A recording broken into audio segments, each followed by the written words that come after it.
Okay, so today I will be demonstrating problem number 3 from midterm number 2, part D. Now on the midterm, on this part, and I encourage you to pull out your midterm and follow along, I got 0 points because I didn't know the question. I didn't know what they were asking. I didn't know how to go about it. I thought I was trying to find like a set of outputs or something like that. Turns out this problem is way more simple than I realized, and anybody could do this problem. Um, so the question you'll see for part D, and this is likely to be an exam question too, is you're given this difference equation, you're given this x equation, and then it's going to say find the coefficient for n over something like this, greater than or equal to 2. Um, and then you have this unit step thing. So first things first, I'm going to simplify what the question is asking. So you see this unit step. I didn't pay attention to class, so I had no clue what this meant. I knew it meant like if n is equal to this, it's 1. If it's n is equal to that, it's 0. All this unit step means, all it really means is that as long as n is not negative, this is equal to 1, which we're multiplying by 1 is basically nothing. So if n is positive, like 0 and above, like a normal real life input, then the function is on. If n is negative, the function is off. And we're rarely dealing with negative inputs. So just erase it. Stop stressing out about it. Talking about myself, telling myself, don't stress out about it. Just get rid of it. Then it says for n greater than or equal to 2. What it really means is just all these variables are activated. So the coefficient were to be different if it was, n equals 0, n equals 1, n equals 2. That's like three different, the equation behaves differently. But then after 2, the behavior is pretty consistent. So this means we're just evaluating this equation for all the variables. So just get rid of this and tell yourself, okay, all the variables are activated. Now, the other thing to make it simpler is this is a fraction, 5 over 6. This is not a fraction. This is not a fraction. I love decimal. I'm a decimal guy, but I'm not that much of a decimal guy. So I'm just going to change this to fractions so that way, and I think you'll see later on that that is the better way to go about the problem. So it's asking, find the coefficient for something something equation.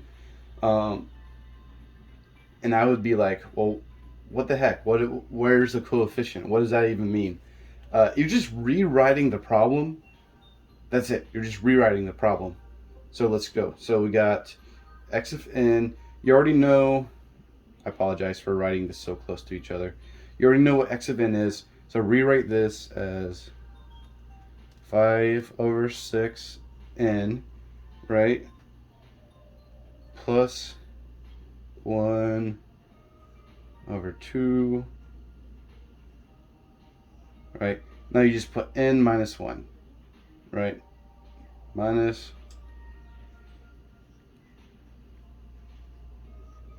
and then n minus 2. Oh, I'm so sorry.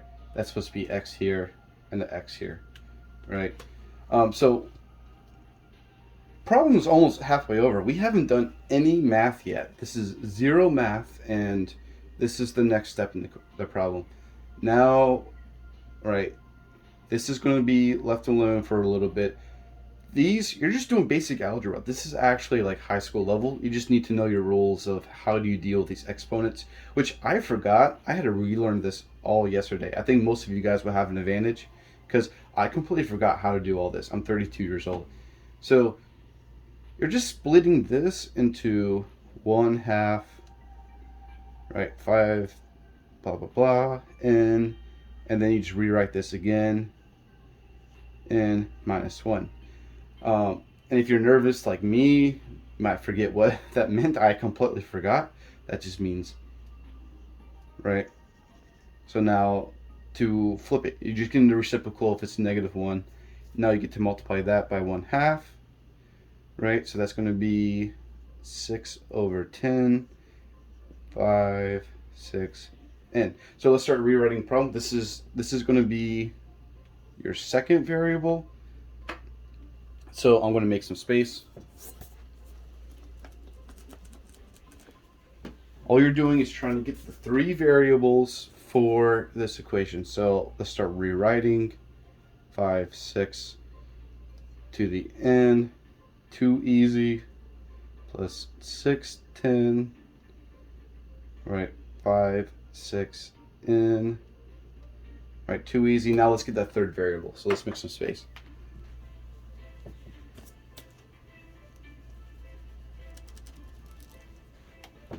Alright, variable number 3. All you're doing is splitting this. So you take your negative 1/4, 5/6, and then just do 5/6. Yep. Now I had to look up how to do this -2 exponent because I completely forgot. If I can do this stuff, you guys can do it too.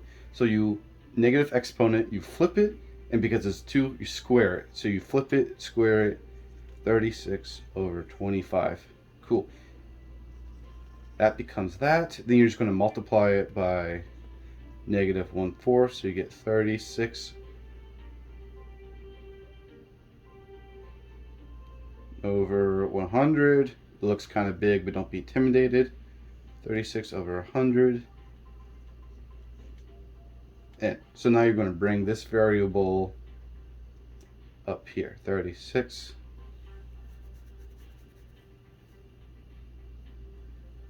over 100.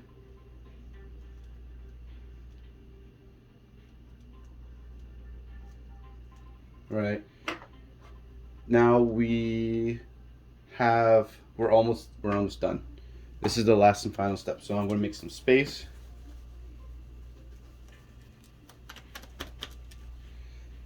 And if you notice, well, would you look at that? They all have the same, what do you call it, variable here. So all you got to do is just add up the numbers together, right? You got to switch it all to 100. So let's see, this is 1, so that's going to be 100 over 100 plus 60 over 100 minus 36 over 100. So that's going to be 160 minus 36. If you're like me, use your calculator because you're nervous. 160, 36, negative. So, and then you reduce that. Let's see, that becomes 50, that becomes 62, that becomes 25, that becomes 31. So then your coefficient is going to be 31, 25, 5, 6 over n, right? So your final answer is this. If you can do this, you can do the problem on the exam because this is actually a little bit harder than what was on the midterm.